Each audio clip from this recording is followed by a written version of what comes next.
And a tip of the hat to our sponsors, Next Estate. Next Estate are specialists in buying, selling and managing properties in the Berlin market in Germany. You can find Next Estate at next-estate.com. Action.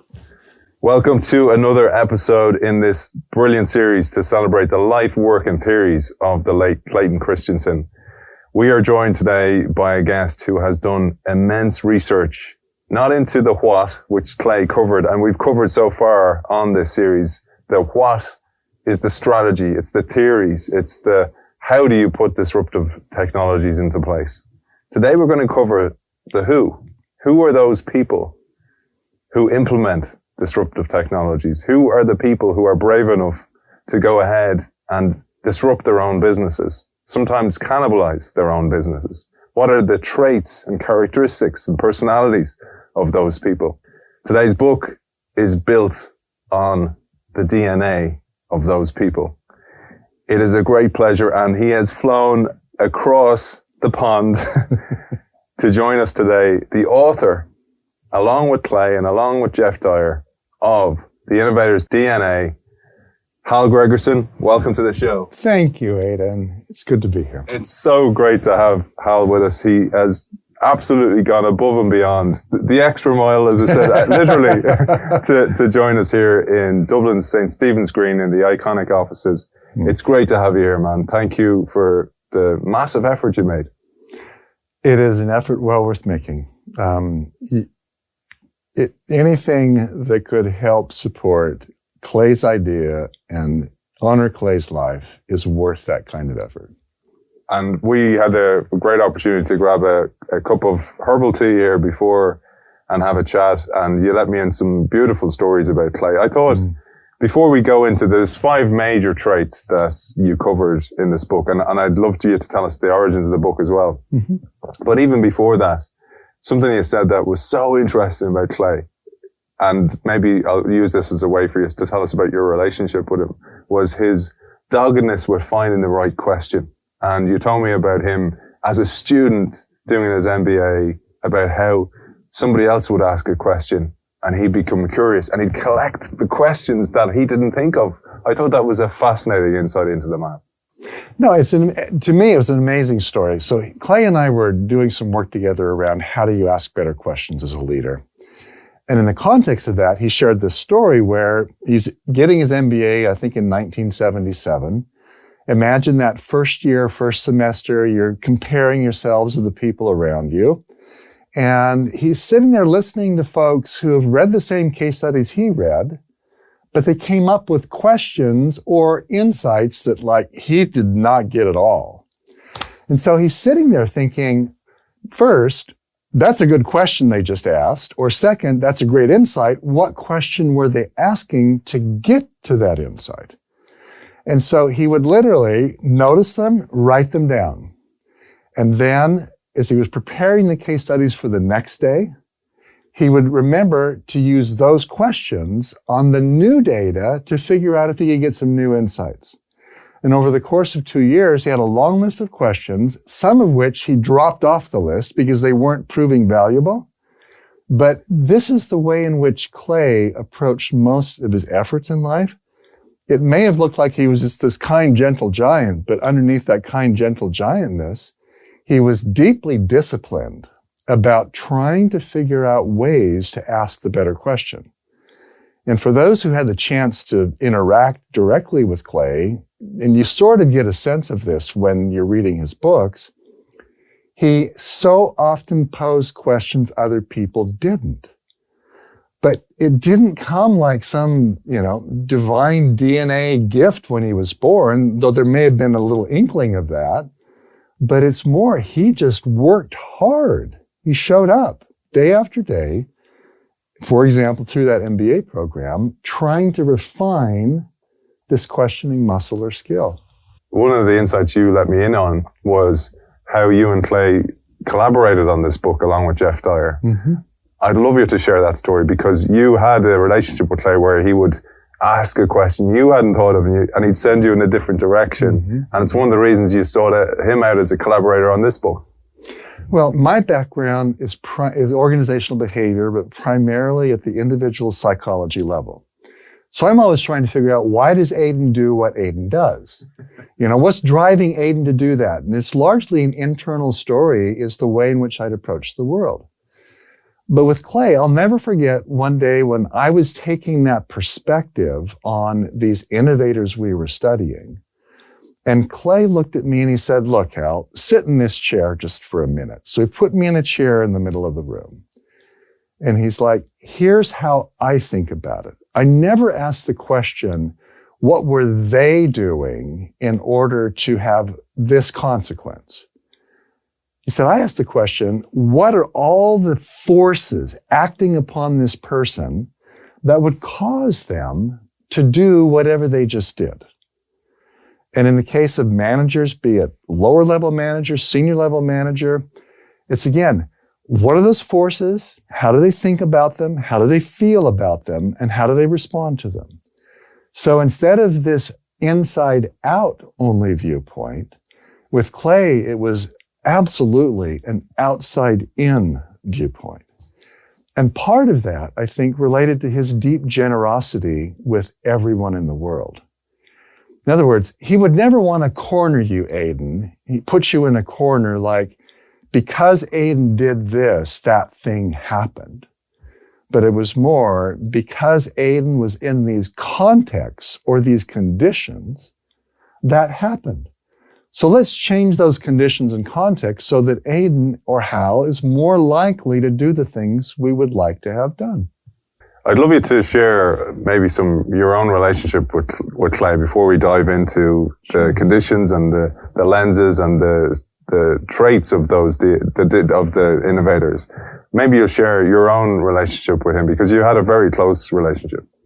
Well, I honor and treasure that friendship and relationship. And, I knew Clay from a distance in the mid-1990s. And for a variety of reasons, we happened to cross paths. He came to give a speech at the school I was teaching at, and I had the chance to interview him. So he comes into my office with his massive, taller than Hal Gregersen frame, an Aidan frame. And it can be overwhelming at one level, but it never really was. He sits down and we have this conversation that, as I look back now, the first conversation held elements of every conversation thereafter. And the first element would be, how are you doing? With good deafening silence after the question. It's like, this is not a trivial question. I really want to know, how are you doing? And then we'd have a conversation about it. And part of what Clay was getting at, I think, was, what are you wrestling with? What's troubling you? What challenges are you facing? And that leads to the second question that, again, was always there in any conversation. At some point, the challenge would surface, maybe an intellectual challenge, maybe a personal challenge, but whatever it was, it would be, given that, Clay would ask, how can I help? And then deafening silence again. It wasn't a toss out there question, but it was a I mean it question. And then we'd have a discussion about, well, what might that look like and how could that go? And that first conversation, I remember, we talked even then in the mid-1990s about how do you formulate the better question? Because the reason we get stuck is we're asking the wrong question. And he knew that. He learned that earlier than I did. It was just like crystal clear to him. And so as we explored that territory, I would use the words, there was this sacred dimension to the conversation. And you didn't have to be the same faith as Clay to experience that sacredness. But his pursuit of truth, not necessarily with a capital T, though it might have been, but it didn't have to be that way. His pursuit of what truths were operating in the situation that caused people to do what they were doing, it was dogged, but in a good way, a generous way. And so asking, how are you doing and what's your challenge and how can I help? those were not just means by which Clay could get to something that he wanted. It was the means by which he helped you make progress, and he got an insight somehow through that process. Isn't it fascinating how rare that is for someone to ask how you are and actually want to know and actually wonder, can they do anything about that? And I think that's one of the things from all the interviews and all the research I've done, and you let me into insights into Clay's funeral that happened during COVID. Mm-hmm. People flew from all over the world. You were telling me people who didn't even know him on a personal level. Well, so this is during COVID, and I'll never forget standing in line to go into the space where the funeral was being held. And the person behind me I'd never met, we said hello to each other. And then she went on to explain that she had flown halfway around the world, had never personally met Clay, had read his work and been deeply, not just intellectually, but personally influenced by it. And she wanted to honor who this person was. And there were more than 1,000 people there that had made those kinds of commitments, but who had been influenced either directly or indirectly in that very human way by Clay.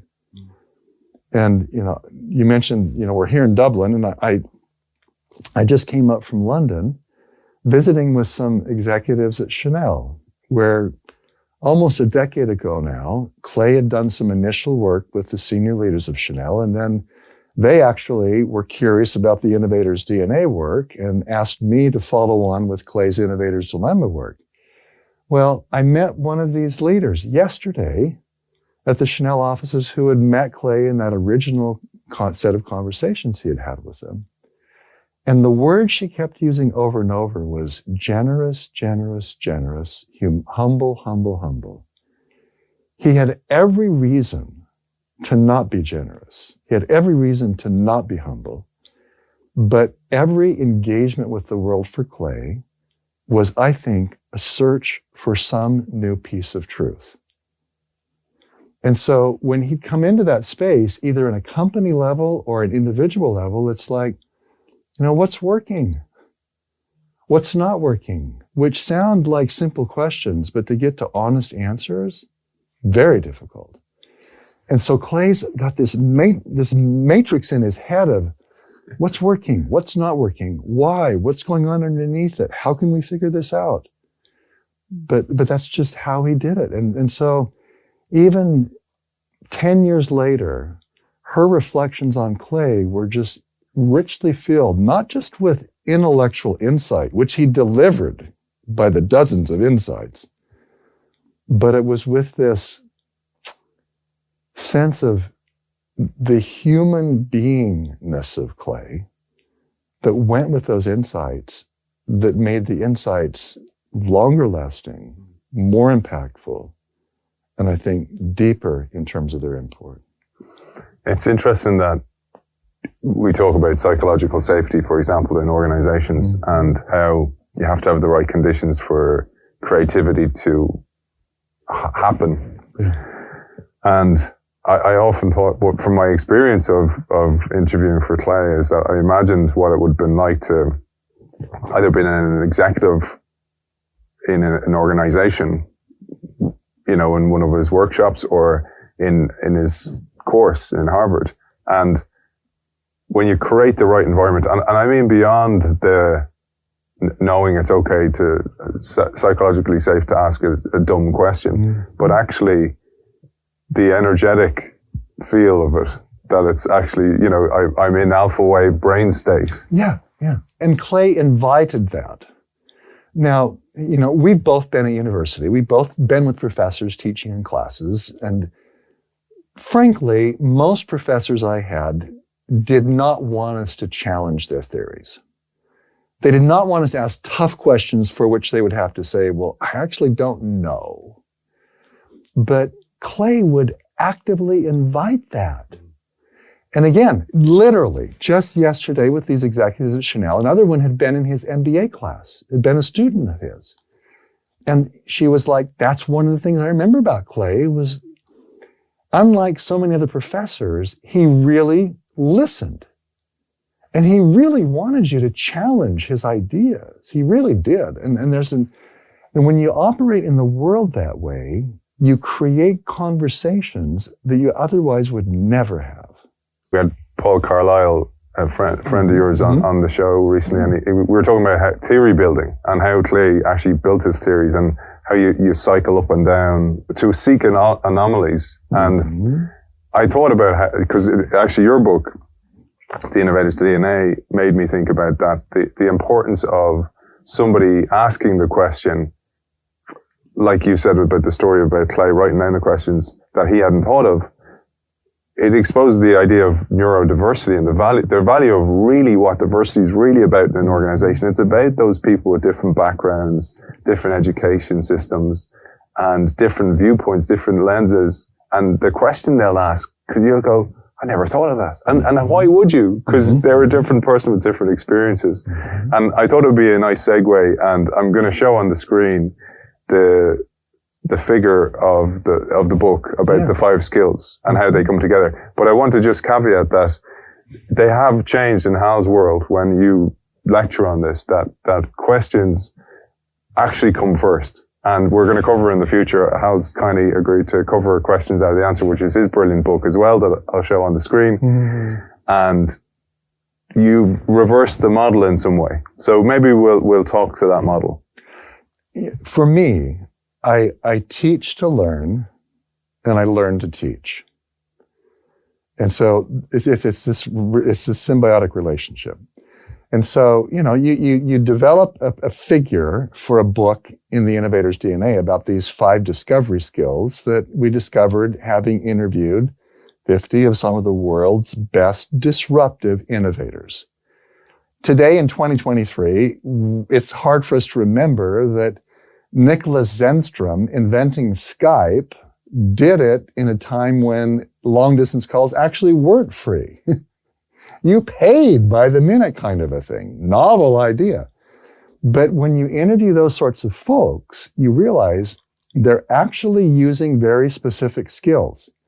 And if you shadowed them, like if I shadowed you, Aidan, for a day or 2 or a week and watched what you did, my hunch would be you would do exactly what Nicholas Zenstrom did, or Diane Green did at VMware, or Jeff Bezos did at Amazon. You would engage these skills of questioning the status quo, challenging fundamental assumptions in order to build a better business model or a different approach.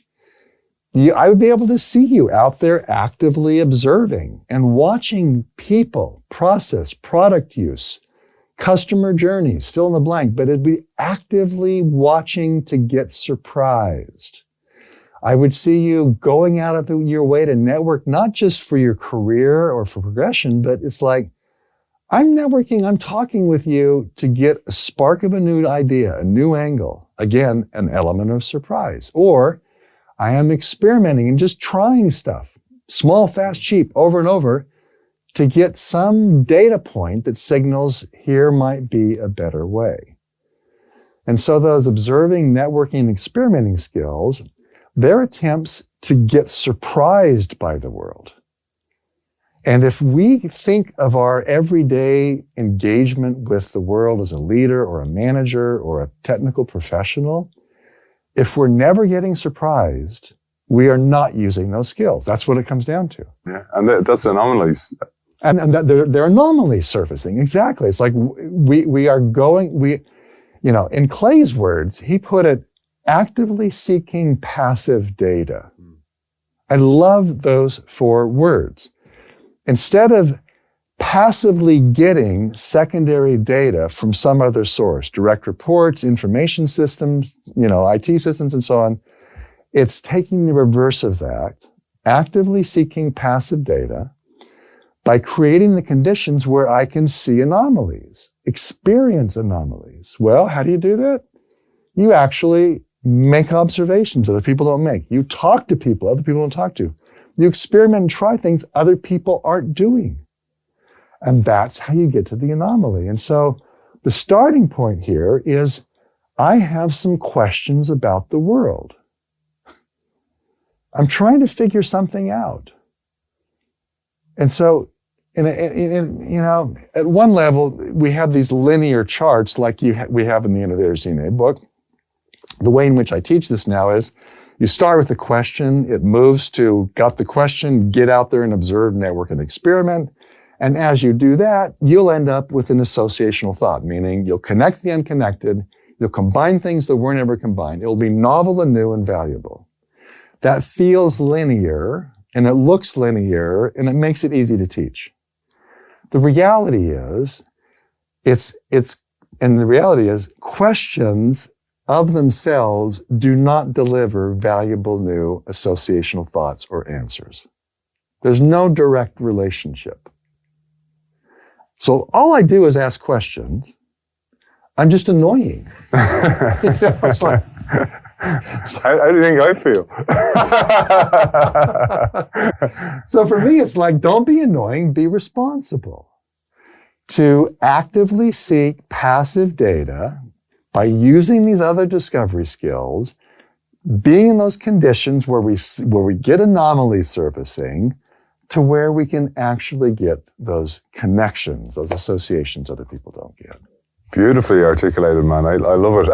And just what's lovely there is, so questions, the cue, and then one, observing, networking, and experimenting. And then that leads to A, which is associational thinking. You know, one of the ways I think about it is you need to collect dots in order to connect them. You need to have dots first in the first place.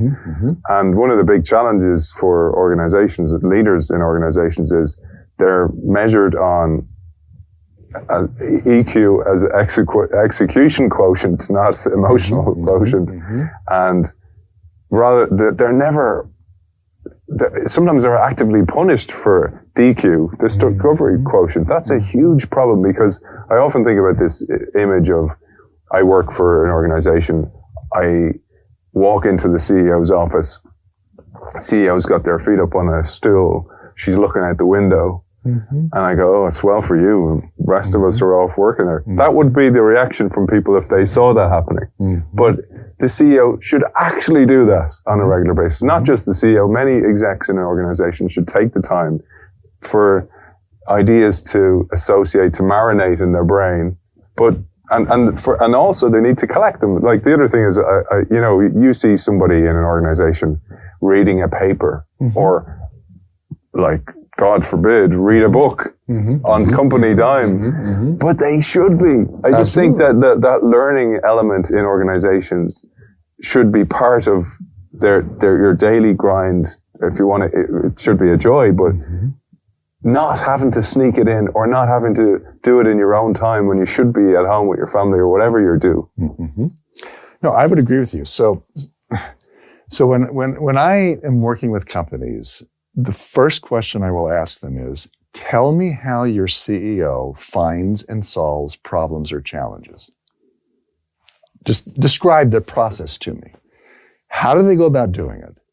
Because it's either an active process using my questioning skills, my observation, networking, experimenting, and associational thinking skills. They're active that way. Or it's a very passive process, which means they're likely largely sitting in their own office space, surrounded by a coterie of people to protect them from bad information, and relying upon secondary information from the world, from their direct reports, from information reports, PowerPoints, fill in the blank, to be able to make decisions about the future of this company. So if I've got passive problem finder and solvers at the top, meaning they're relying on secondary data, I know from the get-go that anyone in that organization who uses these active skills to actually find and solve the real issues, they will not be rewarded, and they will likely be punished. Because from the top down, they do not know what they don't know, which is the way in which they're finding and solving problems is actually keeping them from finding and solving the most fundamental, significant problems they should be looking at. That idea of actually going and seeking the problem in its infancy, or it's an embryonic problem, trying to find it there rather than let it grow. Because that idea of, I've heard the term mind guards, guarding the CEO. Oh, he or she won't like that if you say that. Don't put it this way, or leave it till next week. They've got enough on their plate. A CEO should be actively looking for them, let's call them anomalies. What's not working is more important. I heard an old saying that it's like, give me, and this was the days before email, was like, good news by mail, bad news by phone. I need to know the bad news early so I can react to it. So Nandan Nilekani, one of the co-founders of Infosys and one of the CEOs at one point, he basically said, I want the bad news to take the elevator and the good news to take the stairs. You know, it's that notion of that's how he's trying to create that sort of world. And so what he's basically trying to do is set up a context where anomalies can surface, surprises can come their way. And the best leaders, the most disruptive innovators, they thrive on surprise. You know, if you think of Scott Cook, one of the founder of Intuit, that's his way of looking at the world. He savors the surprise like you would a good meal. It's just like you're looking for that instead of trying to avoid it. So if you go back, it's now almost 30 years. Jeff Bezos is working in the finance industry. He notices that the internet in the mid-1990s is exploding in growth. Now, he's smart enough to realize that explosive or exponential growth has implications. It's going to affect things. And so he's thinking, what are the implications of that? Now, most entrepreneurs would be thinking literally short term. It's like, you know, how could I make some quick bucks on this incredible phenomenon at the moment? And I think, you know, Jeff honestly probably does think, how could I make some quick dollars if I think about it? But it's more, what's the long game here? You know, like if this grows and if it continues to grow at that rate, what are the implications of that? What could be done here? What could be sold in that kind of an environment? And then he does the observing, the networking, the experimenting work to figure out books might be a good start for that sort of an online sales business. Then they start doing that and it expands out beyond books. And then they start doing that well and it expands out to AWS and web services or fill in the blank. Every one of those expansions have been driven by a question about something that could and should be different, a challenge, an opportunity, then backed up with this non-stop active engagement of these discovery skills, seeing, watching, talking, trying, observing, experimenting, etc.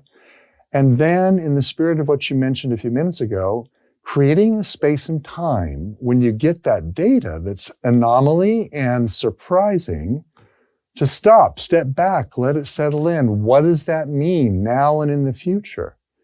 How might we build something that's going to be way beyond the present? And so what I find with the associational thinking skill, two questions I often ask is, where do you get your best new ideas, your best associational thoughts? And that means, you know, it's basically you're combining things that otherwise wouldn't be combined. You're smashing things together in unique new ways. Selling books on the internet the way, you know, it's a new combination kind of thing. When I ask folks that, most people have an idea. Well, it's in the shower, it's when I'm running, jogging, driving in the car, and that goes on and on. The answers come pretty fast.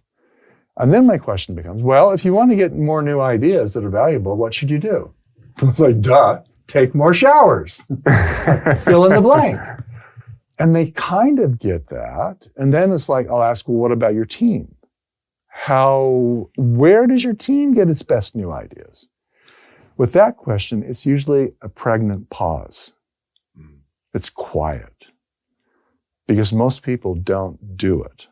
They don't, as a team, spend the energy trying to make associations that would be valuable for some challenge they care about. It links beautifully back to what you said about Clay, about creating that environment, but also the brainwave energy space you're at. So the shower thing, one of the theories is it creates a brainwave state that you have these insights, but it's because your brainwave's slightly slower in alpha versus beta is execution mode all the time. And I often think about that and kind of go, well, you cannot have associative thinking if you are executing all the time and you don't allow that to happen. You need to allow the ingredients to marinate and come together and infuse and become something totally different. Yeah. How do you encourage that with the leaders you work with?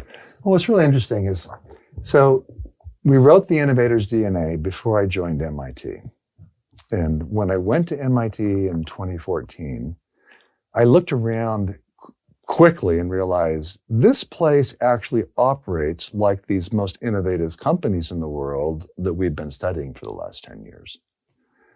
And then we studied the alumni who had been graduated from MIT and realized they don't even like the word leadership. The way they frame the world is, what's the challenge? What's the big, difficult, engaging challenge that's worthy of our effort that we want to figure out here? Then, given that the challenge is bigger than me, it's going to take more than one person. And so it's like, who else has the skill sets that would complement mine to be able to get this done? And then it's basically all those discovery skills in the innovator's DNA go to work. They ask tons of questions.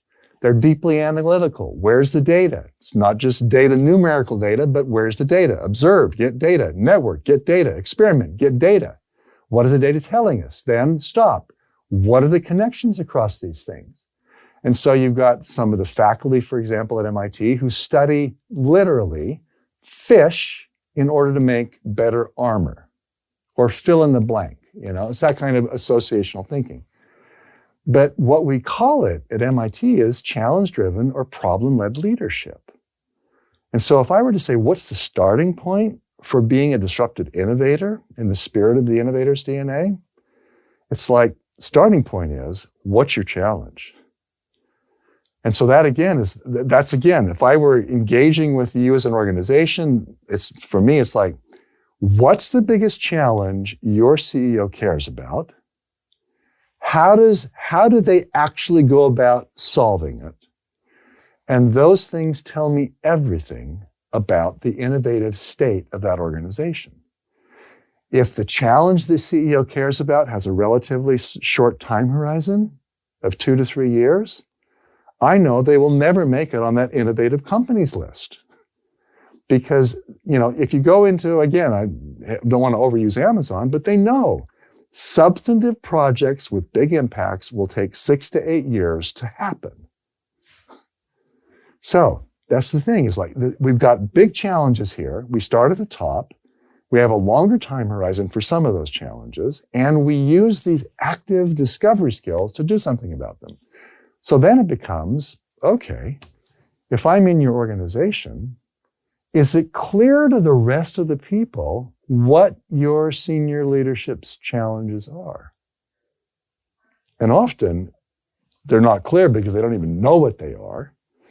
But then it's the clarity. But then I go down to any level in the organization, and it's the same story, Aidan. It's like, what, given my territory here, my domain, my group, maybe it's 5 people that I'm responsible for. And we're in this little piece in that bigger system.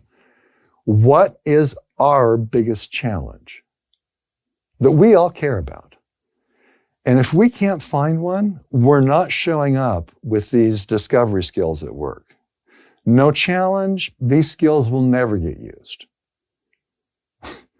But if we define that challenge, then it's like, okay, I need you and you and you and you, and we need all these people to make this thing happen.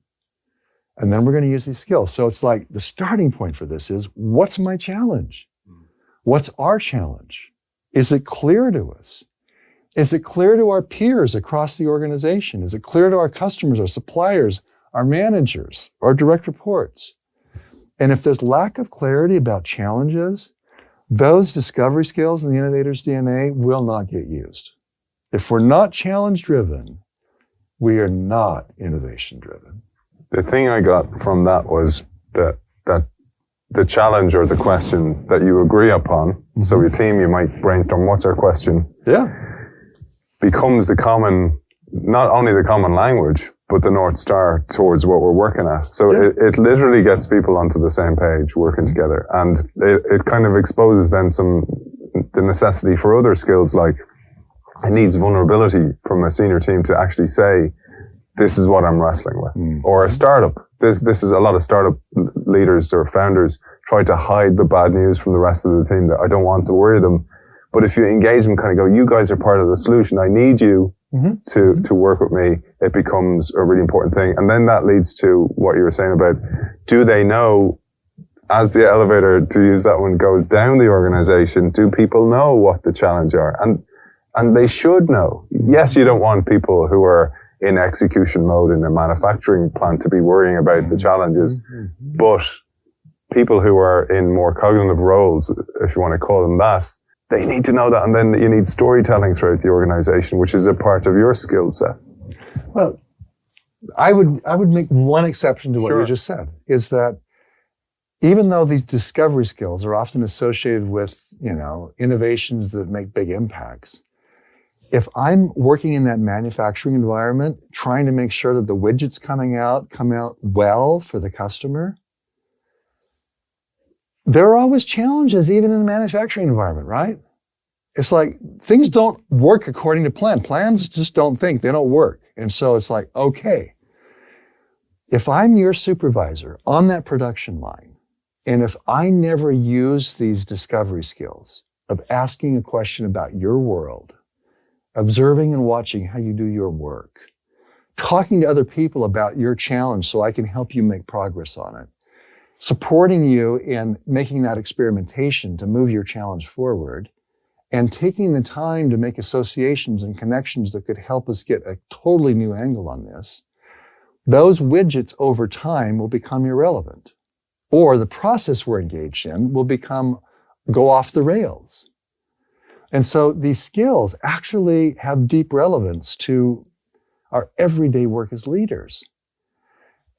Put simply, if I don't use those discovery skills to understand your challenges, if you're my direct report, we are setting ourselves up for failure. Because the only way I can really know your challenges is by using those discovery skills in a vulnerable, honest, active, present way. And one of the things you mentioned in the book is the 5 whys, for example. So let's go into that manufacturing environment in Toyota. Yeah. And you mentioned in the book about Bezos again in Amazon, actually asking, okay, so one of the fulfillment center people lost a finger. Why? Maybe you'll take us through the 5 whys for organization, because 5 whys is not just about the production line in an organization. It can be used in any context.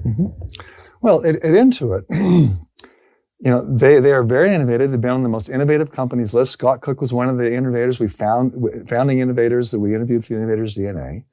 And, they were trying to push innovation time across the system, but people weren't doing it. And so they used the 5 whys to figure out why they weren't doing it. Why are they not using that 10% of their time that's dedicated to find and solve challenges better, innovatively? Well, they worked through the 5 whys, and it finally came down to, unexpectedly, they simply weren't putting that time into their calendars. So they literally wrote an algorithm to block it in order to get them to start doing it. And they saw an uptick in people actually doing valuable innovation work. So that kind of deep inquisitiveness can really make a difference. Reading the book, but also our conversation before we came on air, and you were telling about Clay, and we shared that beautifully with our audience about Clay kind of going, why didn't I think of that question? And then going, excavating to go, why? And what was the thought process of that person? I mentioned that it reveals that everybody sees the world through a different lens. And now we have terms on that in organizations. So people have a DEI strategy, for example. But the real value of diversity is now neurodiversity. It's the different people with different perspectives, different backgrounds. And through that, if there's anything we take out of this and a successful organization, is that's what we should be seeking. Maybe you have some thoughts for our audience on that.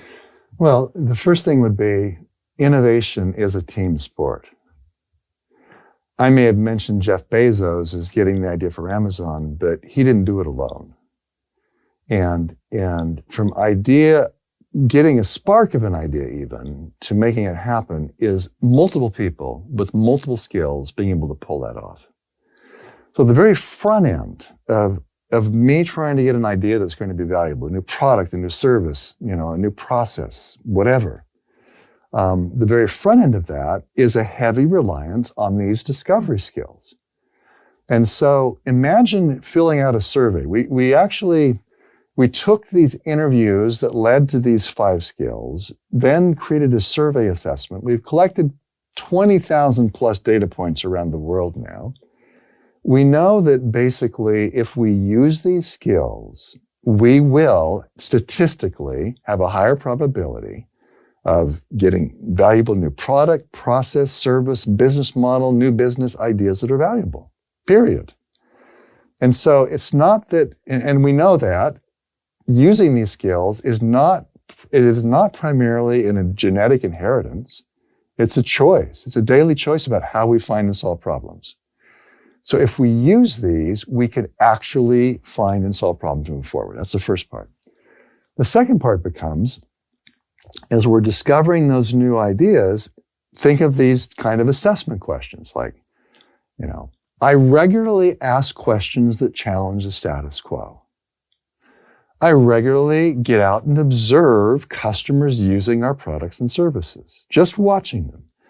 I regularly talk to people outside of my normal circle of conversation in order to get a new perspective on an issue I'm trying to figure out. I regularly experiment and try small, fast, cheap experiments to move things forward. I regularly take the time to step back and connect the unconnected. How might this supplier visit and the data and surprising information there help me with that big challenge we're working on? Making those connections. Those are some of the questions basically in the survey assessment. Now, what's really interesting in that is the following, is that most people, when they take the assessment, wish they could take it a second time. Because by the time they get through, they realize, oh, that's what we're really trying to figure out here. Many of the people doing a 360 assessment of someone else, it's a real mixed bag, because how do I know if you're asking questions that challenge the status quo? How do I know if you're out there observing customers using the products and services? How do I know if you're networking and talking with people who aren't like us to get new ideas and perspectives? And the problem in the assessment part is we don't normally assess these skills. We don't pay attention to them. We don't measure them. And Management 101, don't measure it, doesn't happen. Well, that's what's going on here. And so most of these people at that front end in the discovery phase who are using these skills to get ideas that are valuable, they're using skills that nobody sees because they don't value them. But they're necessary, they're relevant, they're crucial. Now, let's say we've used those skills, then it becomes an issue of how do we get it done? That's other stuff. That's influencing people, paying attention to the details. That's planning, that's breaking down, that's organizing, that's all those execution delivery sort of skills that complement the discovery set. And so you mentioned neurodiversity. In this case, it's like discovery, delivery, innovation, execution, diversity of skill set, being in that team and in different quantities at different stages. Think of an S-curve. Show that on the screen, because this is a great curve from the book. Early on, I'm going to be looking at my diversity in my team in part, how diverse are we on discovery delivery? And early on, it should be more discovery than delivery skill set. As we're starting to move up that curve, then it becomes more balanced. As we get to that point of we're actually executing now, it becomes more delivery execution skill than discovery. And that sounds so obvious when we talk about it, but it's non-obvious enough that honestly, most leaders never ask those questions. But it has a big influence on our ability to move through that process of ideation to implementation. And this curve on the screen is also so important when you're joining a company. I often think about that, and it's like, oh, I'm joining X company as head of innovation. You're kind of going, what stage of growth are they at? Because that changes everything. Or I'm joining this company, where are they? Because if they're at the top of the S-curve and you're going in as head of innovation, that's going to be a battle. Yeah. You've got to ask different questions in the interview process. Mm-hmm. It changes everything. Oh, totally. And so for me, if I were being recruited by a company or being interested in a company, I'd be asking questions like, number one, how do their senior leaders find and solve challenges? Do they use these discovery skills? Are they actively finding and solving challenges? What's the time horizon on those challenges?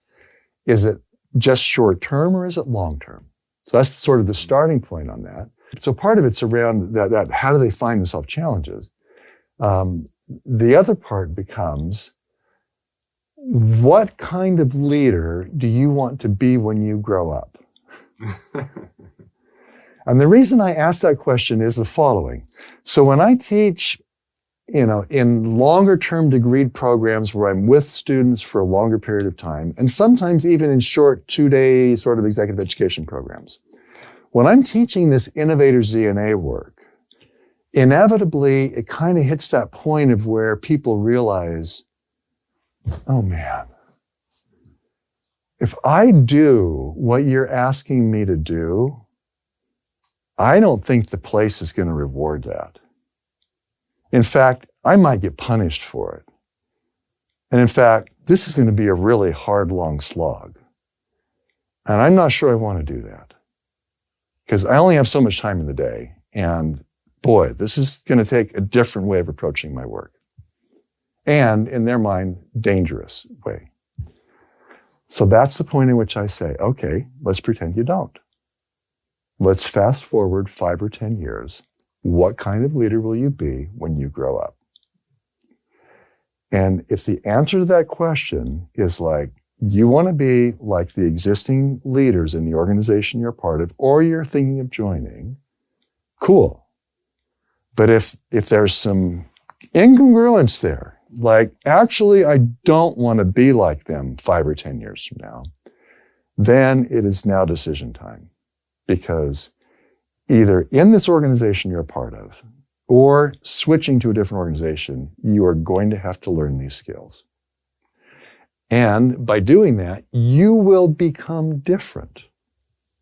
I think that's one of the things that people are challenged by is, I just want the job. I don't want, and you're kind of going, yeah, but you're just kicking the can down the road because you get in the door, it's going to be a struggle. It's going to sap your own personal energy or life force. Yeah. It's going to affect you massively. Like one thing I learned about Clay, if anything, was his persistence and his doggedness and his attention to detail. Joe Bauer was saying that he'd never met a student like him who just absolutely sifted through the data. Mm-hmm. And he deserved all the accolades because he did the work. He really did the work. And it's one of the things that it's as Rita McGrath said recently on this series, you want to be in Thoughtland because it's great. It's like, nothing's real and we can all fly and everything. But innovation is about doing the work and it's about having the lenses and showing up, as you said. It's a discipline. It really, really is a discipline. And I think if you understand that and you couple it with these skills, then great things can happen. Mm-hmm. I have a quote that I pulled from the end of this book, but I thought I'd share it. It's your words on Clay. And then I was going to throw it to you to close today's show and as a way of recognizing your great friend. So you wrote, almost 10 years ago, I first met Clayton Christensen. This was at the time of writing, of course. I still remember the conversation as though it was yesterday. We talked in depth about the transforming power of questions in our lives, at home and at work. It was a dialogue steeped with insight and a bit of a precursor to the disruptive questions in a good way that Clay would come to pose throughout the project. His passion for theory and his capacity for building good theory left indelible marks on the innovator's DNA. No wonder he's the author of Disruptive Innovation.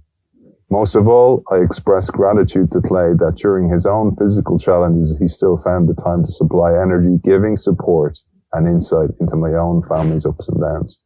And that probably brings you back to the challenges that you had experienced at the time. You've essentially said these things as well throughout today. They were infused in the conversation and he's left a massive mark on you. And I want to just also mention the questions are the answer, which is a forthcoming show that we'll do, because that really was a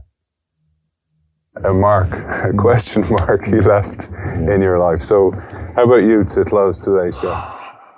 Well, we're gonna now sit at the fireplace for a minute. Yes. Okay. Yeah. Initially, the research and work that I did for the Questions or the Answer book after the Innovator's DNA was actually with Clay. Because in the early 90s, as I mentioned, we both knew then questions really mattered. And we both knew that the world is full of dark and difficulty, and that questions could be the light that could open up some new avenues, some new opportunities to just better lives for a lot of people. So as I think about what you just read that I'd written and reflect on Clay, there's a legacy of Clay that started long before Clay. Part of which was his mother and grandmother. His grandmother raised their children on a farm, wheat farm, and when the neighbors came to see the wheat, they noticed that her garden vegetables were in a zigzaggedy crooked row. They're like, why are you doing that? And her response was, because everybody else does it straight line. So he learned from grandparents and parents that taking that straight line like everybody else does is not necessarily the best line. And then at one point when he was 15, he didn't read novels and his mother loves them. And he asked, why would I ever want to read a novel? And his mother said, because novels distill down into a confined space multiple lives and challenges, and you can learn more from a novel than you can from real life. An interesting way of looking at it. And I think of the case study method and Clay going deep and then writing these case studies was effectively doing what his mother had suggested around, let's create a novel story here that encapsulates a lot of people's experiences to hopefully spark some new insights. So then it's a conversation that a person would have with Clay. Could be you, could be me, could be personal, could be professional. You got Clay coming into that space with, number one, deep curiosity about you, your world. Who are you? What are you wrestling with? How are you doing? What's going on? And then it's that how can I help notion over and over and over. I mean, I'll never forget the calls that I would get from Clay. We lived in France at one point earlier, and Clay called me and he said, there's this guy I know who's traveling through Paris at Charles de Gaulle Airport, and there's an issue that I'd really like you to talk with him about because I think it's a challenge that you could help on. Would you mind going to the airport and meeting him when he transits through? Or Clay, one of his many health encounters later in life, the other patient in a joint room, he had gotten to know so well. This person was had worked in the construction industry and had some challenges and got to know his family. And so here's Clay, global management icon, using all of those innovation skills that he has in such great ability to learn about this construction worker in the room. But then Clay only has so much time and talent and energy, and he calls me because I live in the same community area. And he's just like, Hal, would you mind touching base with this guy and sort of reaching out and being a resource to him? But that's how he did it. It's like, not only would he do that with you, he would invite you, if you were close enough to him, to do it with others in those examples like I just described. And so it's no wonder to me that when Clay would sit down with the CEO of Chanel or with Andy Grove at Intel, that the conversation would dance into personal domain if they let it, because he cared about it. But he also cared about this discipline of management, because what you're doing is influencing so many other people. And that, to me, is, I think, why Clay joined Jeff and me on this book, The Innovator's DNA, in part because he wanted to learn a little more about the who part of these incredible disruptive innovators. How did they actually go about doing it so that other people could do it?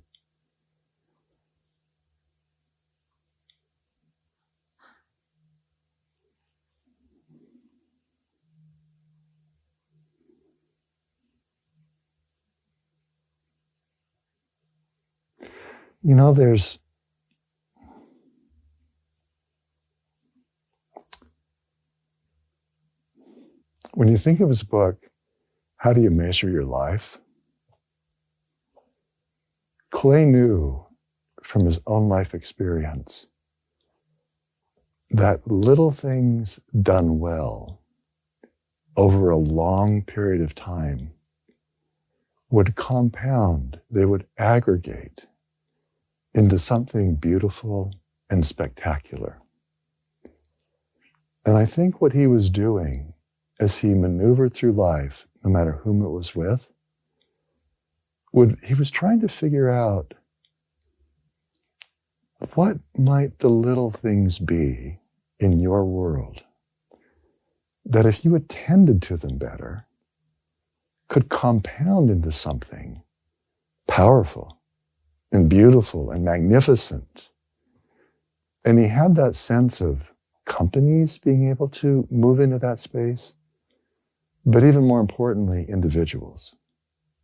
And it was like, what might I do here in this moment that could magnify your light, could magnify your goodness, could somehow spark some element of who you are and what you are, to engage more deeply with the world, to ask the most challenging questions you could possibly imagine of yourself, first and foremost, and then of others in the world around you, and then do something about it. Because that's just what he did over and over and over. What a beautiful way to wrap it up, Hal. I think it leaves us all thinking about that for our own lives. How will we measure our lives? What are the small things that we can do every single day? And I want to thank you for doing a big thing and coming here. And it's obvious to me now why it means so much to you and to so many others who've reached out as well, for joining us here in Dublin St. Stephen's Green, the iconic offices. Author of The Innovator's DNA, along with Jeff Dyer and the late Clayton Christensen, Hal Gregersen. Thank you for joining us. Thank you. Thank you. Can I add one more thing? Sure. It's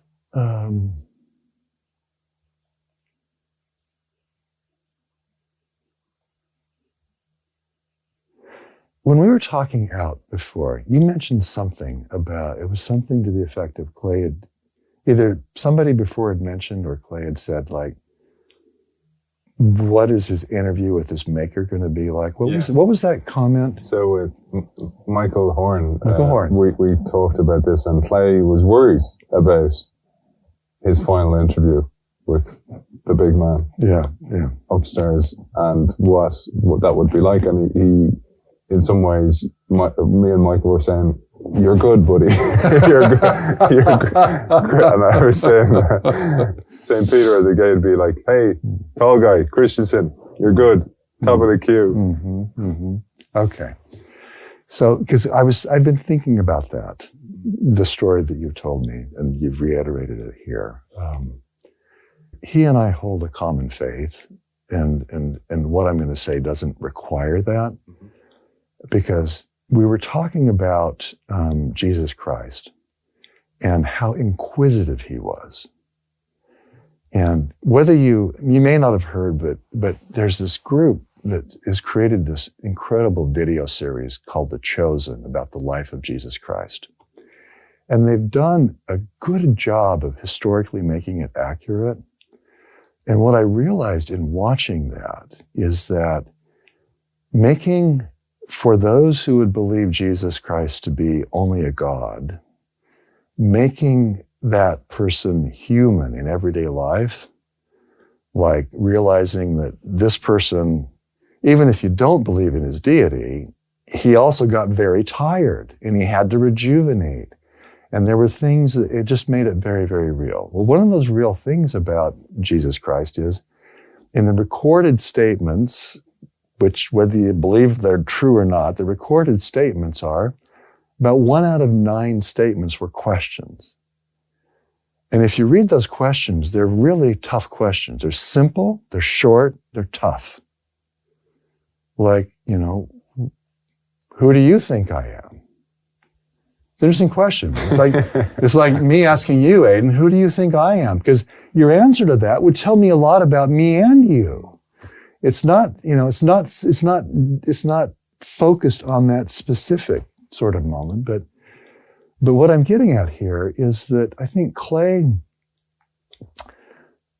realized that whether it's Jesus Christ or Muhammad or Buddha, they all asked really tough questions. That's the point. And they were asking questions about things that really mattered to cause us to stop in our tracks and think twice about what we're doing. And what I love about Clay's life is that he stopped himself over and over and over in his tracks to think about, what am I doing and why? And what's a better way? What questions could I be asking and posing that would enable my life and others' lives to be better for it? And the pace of most leaders, of CEOs, is so frantic. You mentioned earlier the CEO sitting back and just reflecting. The average time spent on an average activity for an average CEO is like 8 minutes per activity. We think they have the time to sit and reflect and, whatever, but the role itself doesn't create that space. And so it's being more Clay-like in the sense of having a deeper commitment to something bigger than yourself that requires you every day to wake up and wonder what's new, what's different, how else might we approach this thing, is a very different way of engaging with the world. And what I think Clay and Jeff and I realized in doing the work around the Innovator's DNA was, that's how these really exceptional leaders also do their work. It's just how they show up.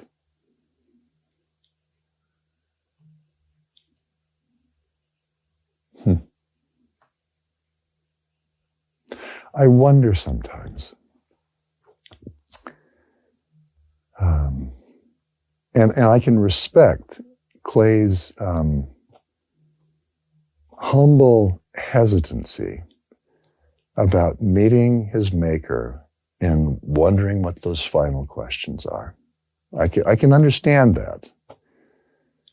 But what I think is so amazing about Clay is that he spent so much of his life trying to frame and reframe the questions he was living in a way that would create a better life for him and for those around him. That I think that's part of why Michael Horn and others from the outside would think, like, why are you even worried, Clay? To me, that's the explanation on that, is that he doesn't need to worry because he was so conscious about the questions he was living and working so hard to make them better by engaging with the world so actively and vulnerably to sometimes get knocked off his high horse and figure out, well, there's got to be a better way here. You know, that's a life worth living. And I think that's why so many people have still admire and respect and honor his legacy.